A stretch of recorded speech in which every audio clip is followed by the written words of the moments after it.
दिनै 10 फेब्रुवारि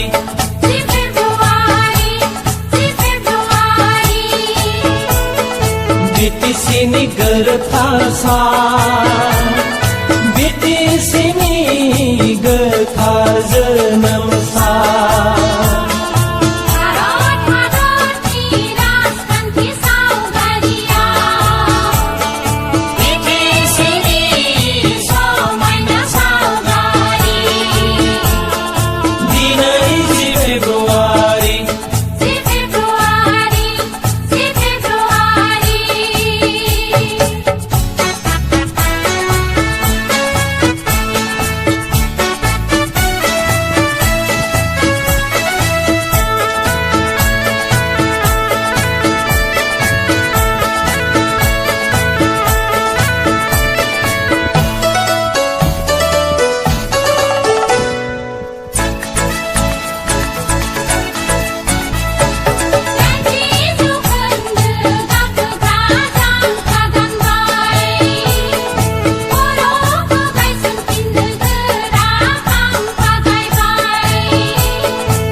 दावहारु बर'नि मावथिफोरा